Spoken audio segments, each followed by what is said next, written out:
we all know that oxygen has six to 6, 5 yung isa, nitrogen, and then for the hydrogen, isa. So you need to total po calyx. So we have 6 plus 6 plus 6 plus 5 and 1. Okay po, ilan po yung valence ng isang nitric acid? Sige po, total na siya. Po.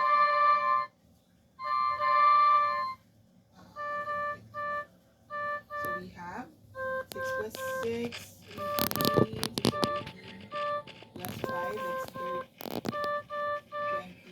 Okay, 20. Ilan po lahat?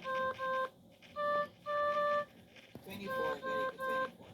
So dapat daw, we have total valence electrons na 24. Okay, so maglalagay na tayo ng bond. Okay po.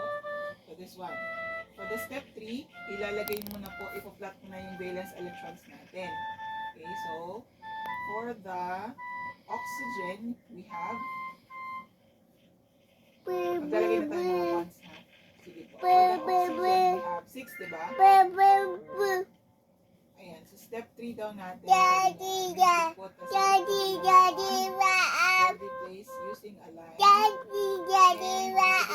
electrons to satisfy the octet rule. Okay, so this one,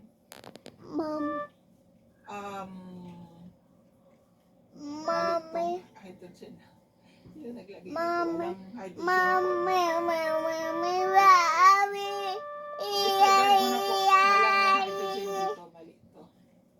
Walang ganun na valence ng isang hydrogen. Baka nagkamali lang. Alright. So, ito na po siya. Walang oxygen to oxygen. Walang hindi ka mag-epoxide. Yung ginawa mo is parang nag-epoxide ka. Yung parang kinonect mo yung oxygen, walang ganun po. So, sige, for the step 3, yun nga, covalent bond muna tayo. Meaning,